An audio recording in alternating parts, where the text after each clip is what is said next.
കാഞ്ചനമലയുടെ രഹസ്യകഥ. കാണാതായ കാഞ്ചനമല. പണ്ടുകാലത്ത് പശ്ചിമഘട്ടത്തിലെ ആഴക്കാടുകളിൽ സമൃദ്ധമായ ഒരു ഗ്രാമം ഉണ്ടായിരുന്നു, കാഞ്ചനമല. അതിലെ ജനങ്ങൾ പ്രകൃതിയോടൊത്തു ജീവിച്ചു, ഗ്രാമത്തിൽ ഒഴുകിയിരുന്ന ആറാട്ടു നദിയെ ആരാധിച്ചു. പൂർണ്ണചന്ദ്രനിൽ ആ നദിയിൽ കുളിച്ചാൽ ശാശ്വത സമൃദ്ധി ലഭിക്കുമെന്നു വിശ്വസിച്ചിരുന്നു. ഒരു അത്തരം പൂർണ്ണചന്ദ്രരാത്രിയിൽ ഗ്രാമജനങ്ങൾ നദിക്കരയിൽ പൂജകൾ നടത്തുമ്പോൾ ഒരു വൃദ്ധയായ സ്ത്രീ ഗ്രാമത്തിൽ എത്തിയിരുന്നു. അവൾ ക്ഷീണിച്ച ശരീരവും ചാരനിറം പിടിച്ച കണ്ണുകളും ആയി വന്നു. അവൾ ഓരോ വീട്ടിലും കയറി അന്നവും വിശ്രമവും ചോദിച്ചു. പക്ഷേ ഉത്സവത്തിൽ മുഴുകിയ ഗ്രാമക്കാർ അവളെ അവഗണിച്ചു. അവസാനമായി അവൾ പാർവതി എന്ന ഒരു വിധവയുടെ ചെറുമുറിയിൽ എത്തി.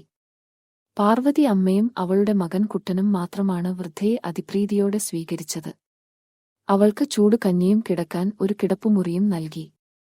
വൃദ്ധ ഭക്ഷണം കഴിച്ച് ഉറങ്ങാൻ ഒരുങ്ങിയപ്പോൾ പതിയെ പറഞ്ഞു, നാളെ സൂര്യോദയത്തിനു മുമ്പ് മകനെയും കൂട്ടി ഈ ഗ്രാമം വിട്ടുപോ.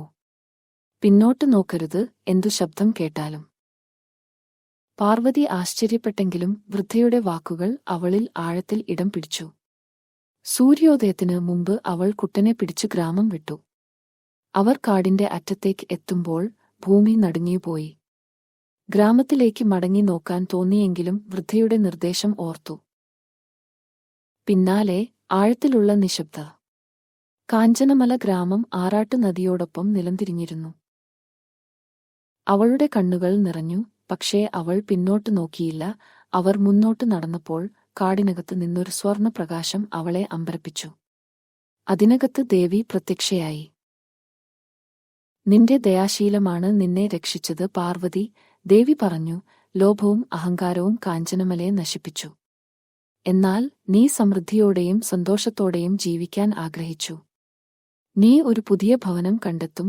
ദേവിയുടെ അനുഗ്രഹം പ്രകാരം അവർ ഒരു മനോഹരമായ താഴ്വരയിൽ എത്തി.